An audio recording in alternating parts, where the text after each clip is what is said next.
Te llamo a que te lleves un gran iPhone Sprint.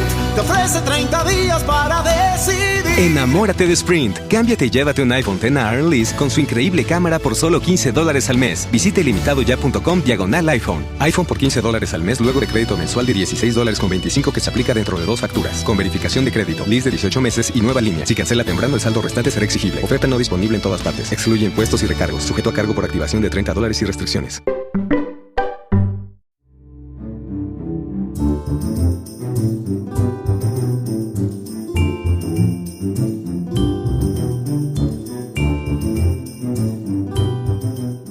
Hola a todos, un saludo, bienvenidos a una nueva edición de Paredro, el podcast conjunto de la revista 070 de la Universidad de los Andes, la Fundación Gratitud y Estudios Acorde, desde los nuevos Estudios Acorde en la ciudad de Bogotá.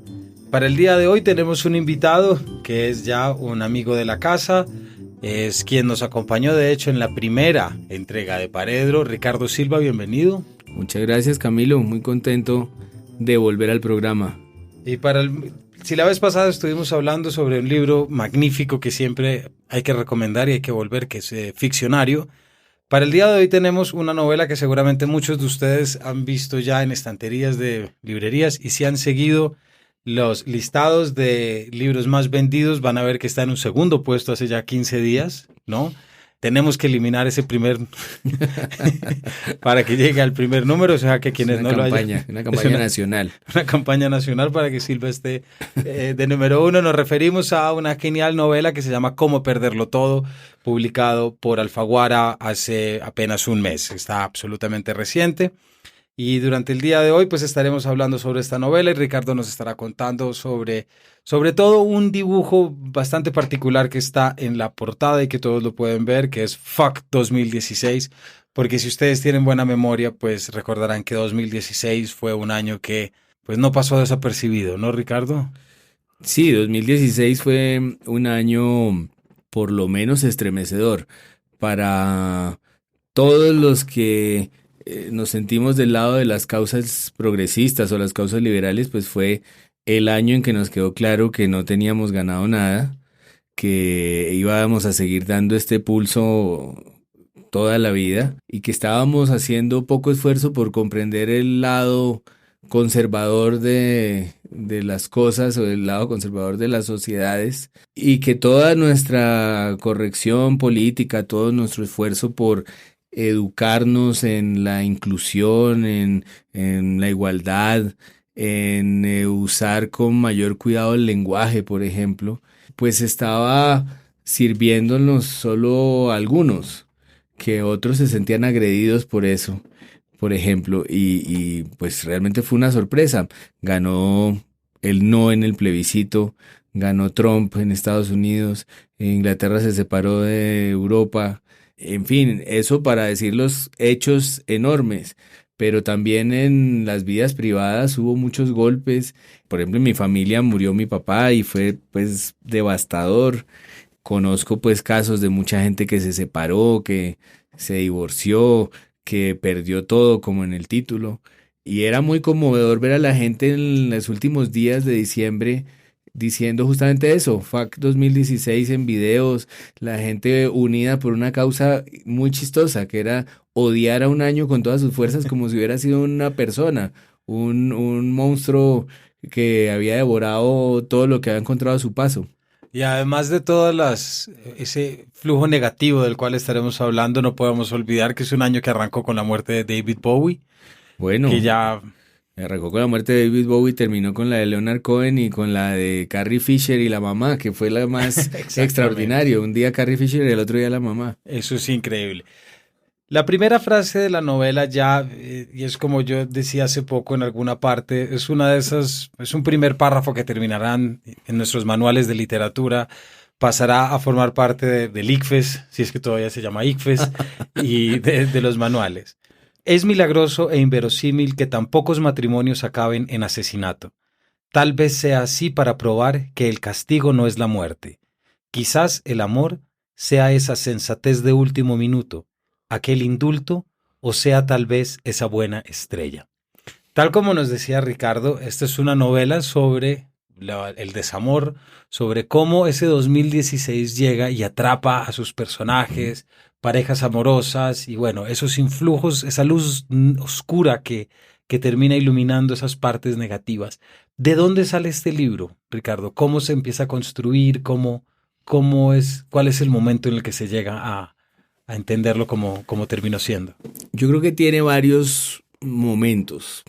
Hay un primer intento de hacerlo que es el primer libro que me publicaron, que se llama Sobre la tela de una araña, que es un libro de cuentos que escribí en el año 96 y salió publicado en el 98, o sea, hace 20 años, y que pretendía en un primer momento ser eso, una carrera de relevos, un cuento entrega la historia del siguiente cuento y así se va sumando un solo relato hasta el final. Pero en ese momento yo estaba en la universidad y en la universidad uno no tiene tanto tiempo para escribir una novela ni un libro de cuentos de relevos.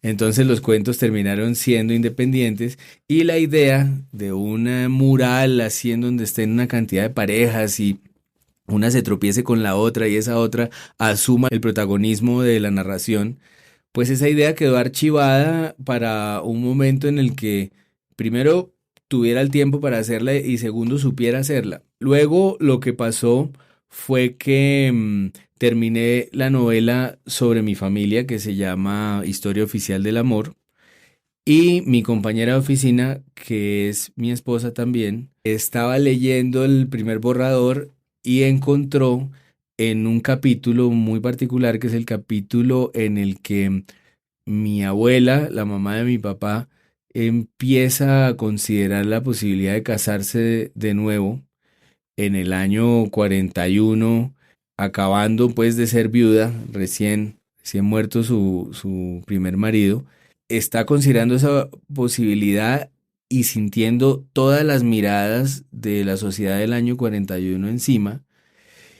Y entonces el capítulo tiene un tono más bien duro e igual cierto amor por el personaje.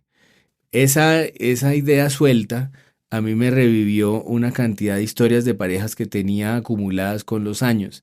Pero en ese momento me pareció que todas esas historias de pareja tenían que ser contadas justo con ese tono de ese capítulo en particular de Historia Oficial del Amor. De ahí empecé a darle vueltas a todo lo que podía pasar y me pareció que, primero que no era un libro de cuentos, sino una novela, y que como era una novela estaba contando un mundo particular al que estaban sobreviviendo estos diferentes parejas, y me pareció que el mundo al que estaban sobreviviendo era al 2016.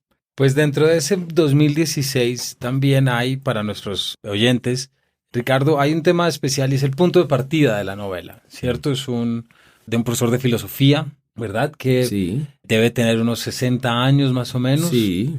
Y que publica un status en Facebook que es el comienzo, no digamos del fin, pero que sí es el comienzo de algo muy fuerte y además que es precisamente a comienzos del 2016. Sí, exacto. Lo que nos hace pensar también en la importancia y que está muy presente en las novelas de las redes sociales y de la manera como si ya era suficiente vivir con un 2016, es la problemática de tener que vivir con esos avatares o con esas ficciones que salen de nuestras presencias virtuales en Facebook, en Instagram, etcétera, y con algo que hablaremos más adelante, que es el tema intergeneracional, de cómo un Facebook puede unir a dos generaciones y lo positivo y lo negativo.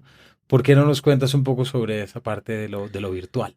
Sí, el pobre profesor, que es un tipo de 60 años, poco más que un inútil en muchos sentidos, es decir, es un tipo que poco sabe usar la lavadora, pocas veces ha lavado los platos, que además pertenece como a una intelectualidad que tuvo sus mejores momentos en los años 70, pues a él le parece que Facebook es lo que él ha entendido de plaza pública y de escenario para debatir y de lugar de intercambio de ideas, o simplemente no tiene ni idea de qué está haciendo, y publica en su estatus un mensaje para su hija que acaba de quedar embarazada y se le ocurre pegar en el muro el link de un artículo de Scientific American, más o menos es un artículo más o menos del 96 que existe y que insiste en que las mujeres que tienen hijos son más inteligentes. Por supuesto, los artículos contrarios también existen y también son de Scientific American, que prueban que las mujeres que tienen hijos son menos inteligentes. Pero a él le parece un detalle con una hija millennial y preocupada por el hecho de ser madre y cómo eso va a modificar su identidad. Le parece un gesto, pues, de apoyo, decirle, tú eres la más inteligente y vas a hacerlo todavía más. Es un gesto de padre, digamos. Este tipo no tiene ni idea de dónde se está metiendo, no sabe que eso es, pues, público, que es público en el peor de los sentidos, digamos, que no es una zona de debate de ideas, ni las cosas se toman como se están diciendo necesariamente, y esto se convierte en un desastre, empieza a ser acusado de todas las maldades posibles, de todos los machismos posibles, de todas las maldades, y empieza a venírsele abajo la vida justo mientras su familia no está. Él está solo en Bogotá y sus 2 hijas y su esposa están en Boston mientras tanto. Y este pobre inútil que no sabe sino pedir a domicilio pizza y ver el canal de películas clásicas, pues queda solo, a merced de las hordas de las redes sociales y entendiendo a la fuerza, a la brava, que no es el mismo mundo de antes, que allí está sucediendo mucha de nuestra realidad.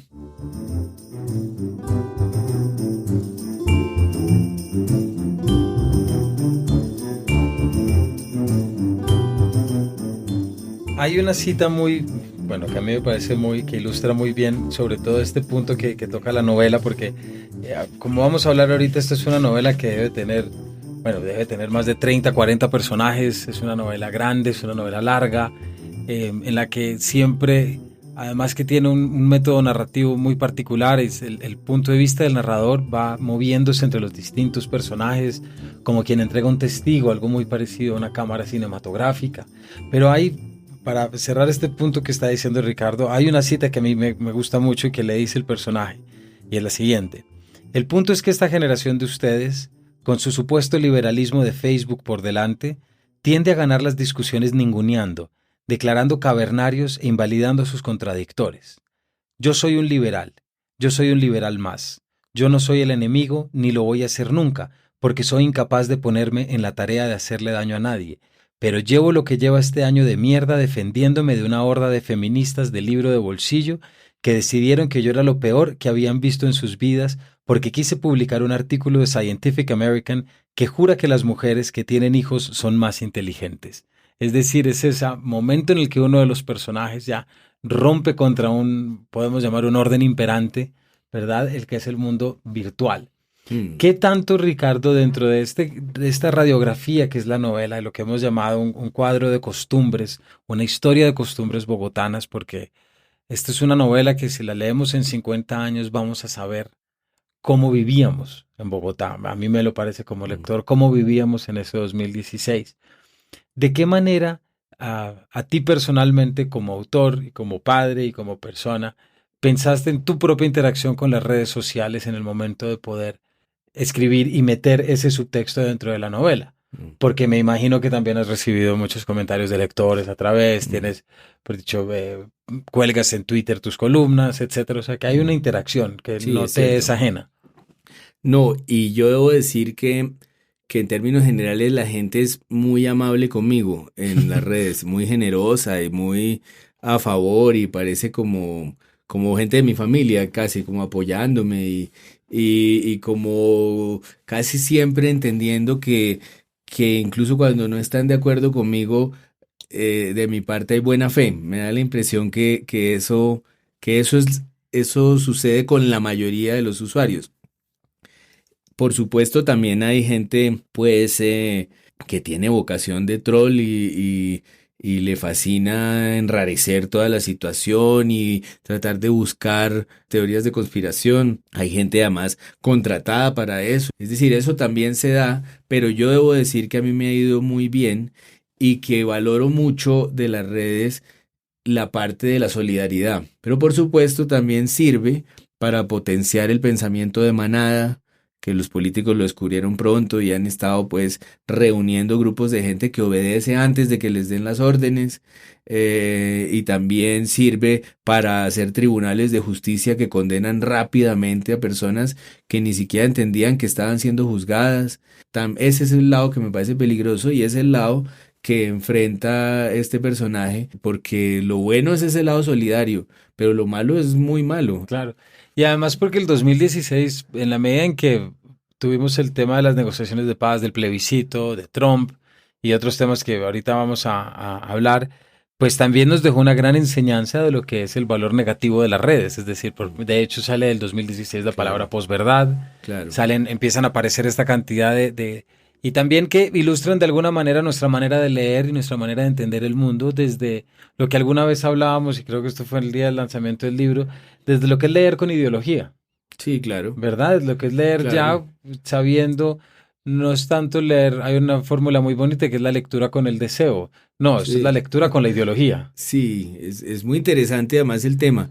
Yo creo que en general, desde que hay internet y la gente tiene la posibilidad de hacer las cosas sin pasar por filtros, sin editor, cuando la gente puede pues tener blogs, tener post de Facebook y es responsable de su propia edición, pues corre el riesgo de no saber leer a los demás.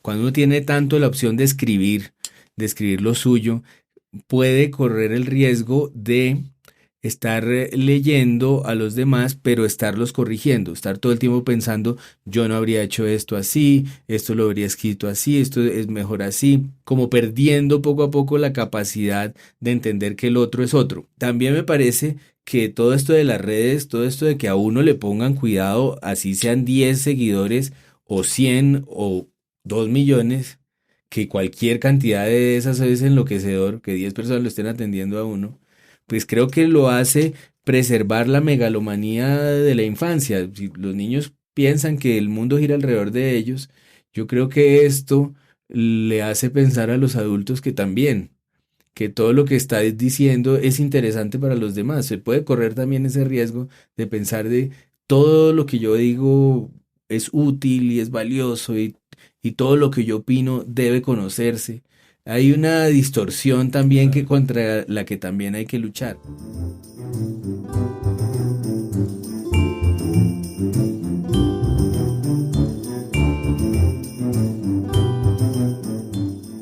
El estatus de Horacio Pizarro, que es el profesor que manda dardo para los demás y que de alguna manera le da inicio a la novela, pues es el punto de partida para llegar, como bien decía Ricardo, entre personajes primarios y secundarios a 70, que involucran muchos espacios interiores, muchas relaciones.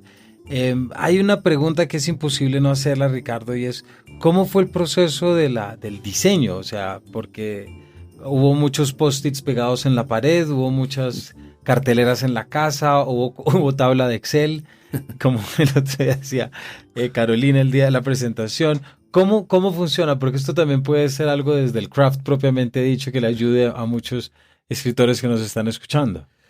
Sí, era particular tener tantos personajes y creo que la única manera que se me ocurrió para lidiar con eso era tener una lista de los personajes, tener una especie de escaleta, pues, de orden en el que iban a suceder los hechos, desde el principio tejiéndolo ese orden un poco con los hechos del año 2016 y esa lista con personajes que desde el plan eran personajes muy diferentes entre sí, es decir, un taxista nacido tal mes o un profesor de filosofía que es Tauro o una actriz de telenovelas que fue muy popular una década atrás. Ideas así de concretas sobre personajes, pues sí, muy definidos, estaban ya en el plan. Pero a pesar de que sigo haciendo lo que hacía al principio cuando empecé a escribir novelas, es decir, sigo teniendo a la mano libros para guiarme en la construcción de personajes, por ejemplo, uno que se llama El lenguaje secreto de los cumpleaños, que define a cada quien por el día en que nació, o sigo acudiendo eventualmente a un libro que se llama La sabiduría del eneagrama. He cambiado un poco en la manera de ir escribiendo y esta vez también puse en práctica que según cuando llegaba a cada personaje, cuando pasaba, por ejemplo, de un taxista a una negociadora de paz que se va a La Habana, pues me tocaba asumir el personaje más en el sentido de un actor. Con esa guía, pues yo trataba de interpretar el papel ya cuando lo estaba escribiendo, que es, repito, volviendo al tema de las ideologías y las agendas encajadas, que es realmente lo que es diferente a mi modo de ver y a mi modo de ejercer la literatura, pues es lo que es diferente en una novela, que uno puede pintar muy en concreto a las personas, de tal manera que hasta los que piensan algo que para uno es repugnante, sean fascinantes. Claro. Ahora que mencionas los signos zodiacales, por ejemplo, la novela tiene muchos elementos en los que hay elementos astrológicos, siempre de movimientos de planetas. Tengo entendido que tú leíste alguna teoría que explicó por qué el 2016, que esta Sí, también sí. te la va a pedir ahorita.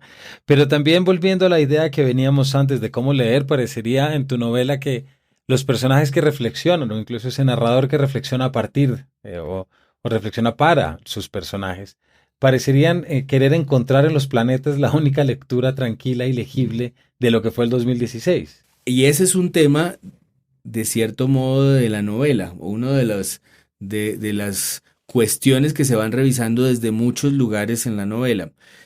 Para empezar, el profesor está dirigiendo una tesis sobre filosofía de la mente, que es toda una discusión sobre hasta qué punto hay algo invisible que afecte lo visible, hay algo en el cuerpo que no es el cuerpo, algo inmaterial que afecta lo material. Y a mí eso me conmueve enormemente porque primero lo creo, pero segundo me fascina que lo creamos, me parece que habla mucho de nuestra orfandad general, de nuestra infantilismo en el mejor de los sentidos también de la palabra, de como de esta desprotección y de esta ilusión que todos conservamos de que alguien tenga la información, de que alguien sepa para dónde vamos. Ahora que hablabas de la palabra ilusión, de la ilusión de querer que haya un texto escrito y de que haya una verdad, pues es imposible no relacionar con un tema también que aparece no solamente mucho en tus columnas, sino también en la novela, que es el tema de las negociaciones de paz y precisamente pues el plebiscito, que es un tema reciente, pero que aparece con un poderío y una fortaleza muy grande dentro de la novela.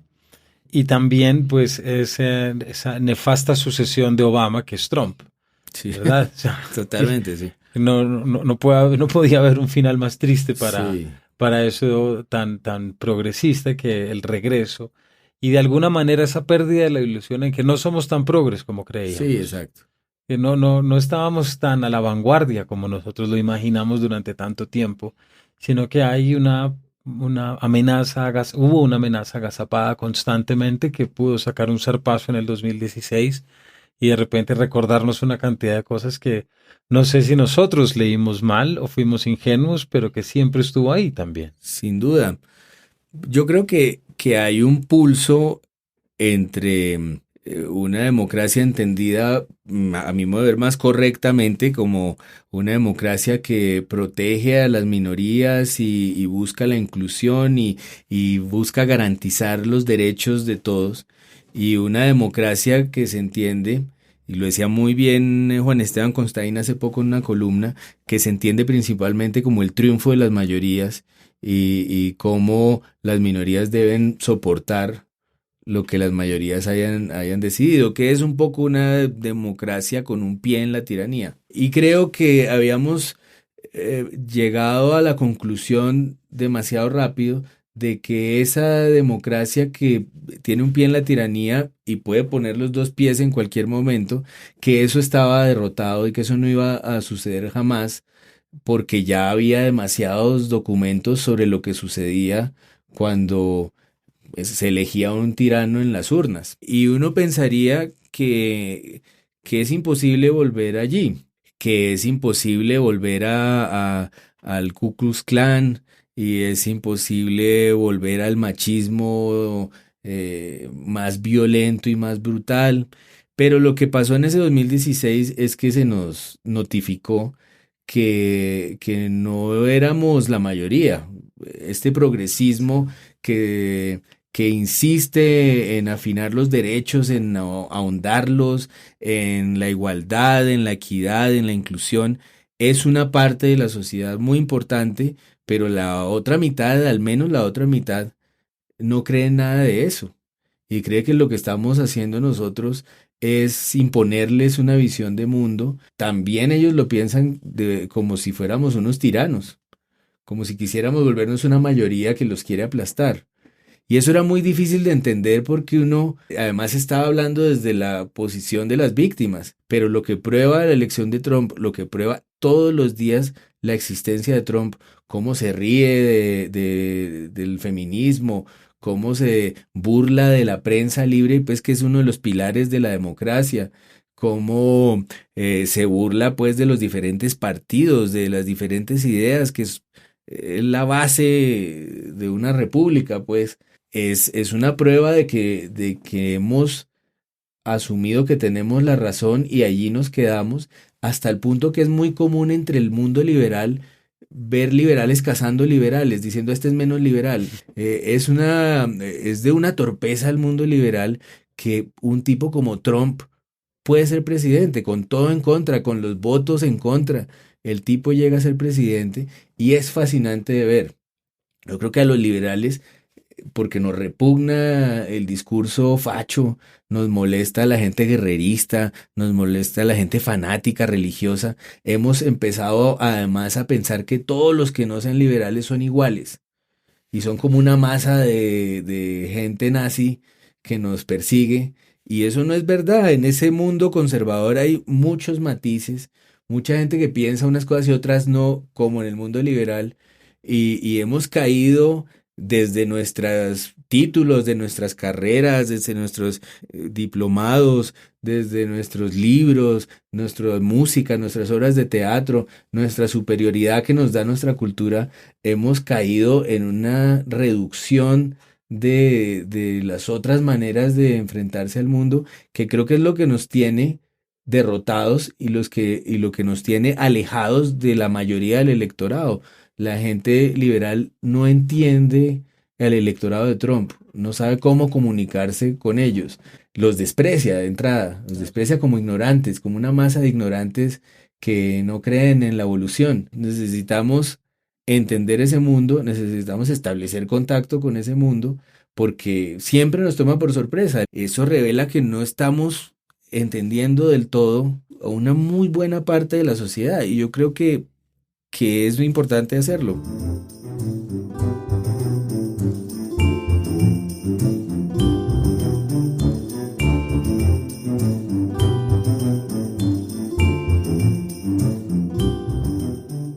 Por último, ya Ricardo, para cerrar, hay un elemento que creo que siempre irá de la mano de lo progresista o del pensamiento liberal, y es el humor, la capacidad de poder reírse y de burlarse.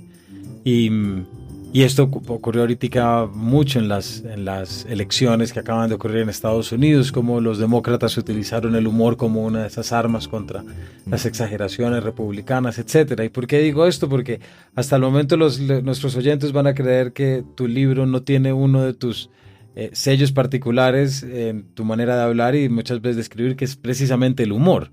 ¿Por qué no nos cuentas cómo funciona el humor dentro de la novela? Porque evidentemente hay desde las confesiones de una pareja que está en estado de burundanga, pasando por otra mujer que a mí me parece muy gracioso, pues como lo pones, por supuesto, alguien que se despierta de un estado de coma en el 2016 para morirse.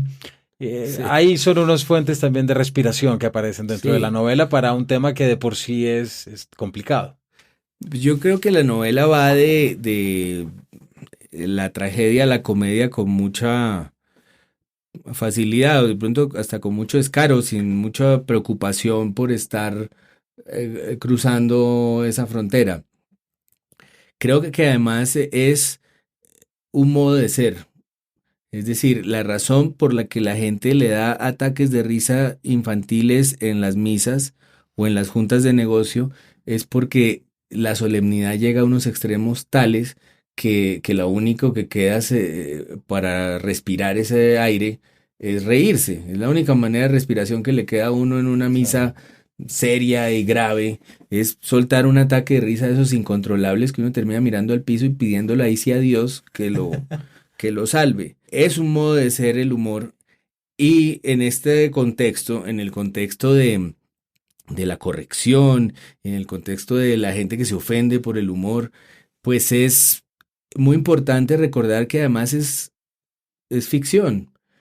Es una frase de Seinfeld que estoy como volviendo otra, pero es eso, la gente está olvidando que el humor es ficción. Por ejemplo, en el cine sí que es importante, decía Scorsese en el discurso en el que recibió el premio Princesa de Asturias, decía que es un momento muy difícil para las artes audiovisuales porque las jerarquías de lo audiovisual se han perdido, y hay niños que ven videos de youtubers y van a confundir con ese ejercicio con Lawrence de Arabia, y es el momento para enseñar a leer. Y a mí siempre me ha sorprendido que en los colegios no haya esa materia desde el principio para enseñar a leer imágenes, enseñar a ver cómo están hechas, qué está en cada plano de esa imagen, de qué colores están pintadas las cosas allí, qué expresiones tienen los personajes o las figuras o lo que sea. Yo creo que este es el momento de enseñar a leer desde el principio. Casi que la educación principal de una persona hoy en día tiene que ser la lectura. Si no, de verdad va a seguir pasando como pasa en Colombia, que los humoristas van a tener que andar con chalecos antibalas y con escoltas. ¿Qué es lo que está pasando en Colombia? El humor se toma como una afrenta personal y la gente no tiene cuero para recibir los chistes que le molestan. Y todo eso es un problema de comprensión de lectura entre líneas, de interpretación. Sí, es que leer de verdad es un camino, es descifrar las cosas, es un camino a la tolerancia de alguna manera. Exacto. Bueno, se nos ha acabado el tiempo. Ricardo, muchas gracias por acompañarnos y por contarnos de la novela. Oh, muchas gracias, yo aquí muy contento de hablar. Ahora va a seguir, apenas acá el programa va a seguir. Y para nuestros oyentes los invitamos a leer la novela Cómo perderlo todo, poner en práctica esto que Ricardo dice al final, este método de lectura, esta decodificación del mundo a partir de las letras. Yo lo recomiendo personalmente leer también la obra Ficcionario, porque a partir de Ficcionario también se entiende mucho cómo nosotros podemos entender nuestra propia experiencia en esas situaciones límites, como pudo haber sido el 2016, en que uno miraba al cielo y solo veía oscuridad. Y a través de una novela siempre, como nos gusta recordar acá, tenemos más códigos y más elementos para entendernos a nosotros mismos. A ustedes muchas gracias por habernos acompañado y nos vemos en la próxima entrega de Paredro.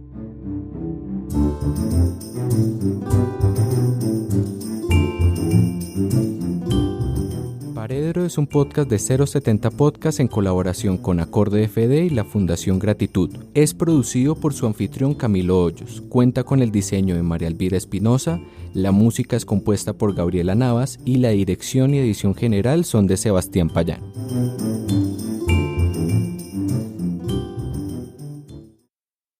It's cutting into your exercise time.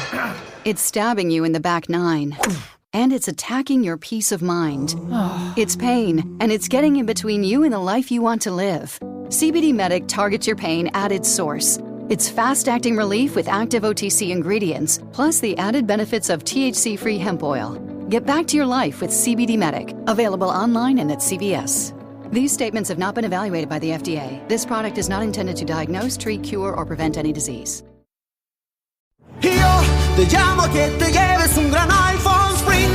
Te ofrece 30 días para decidir. Enamórate de Sprint. Cámbiate y llévate un iPhone XR Lease con su increíble cámara por solo $15 al mes. Visite limitadoya.com/iPhone. iPhone por $15 al mes luego de crédito mensual de $16.25 que se aplica dentro de 2 facturas. Con verificación de crédito, lease de 18 meses y nueva línea. Si cancela temprano, el saldo restante será exigible. Oferta no disponible en todas partes. Excluye impuestos y recargos. Sujeto a cargo por activación de $30 y restricciones.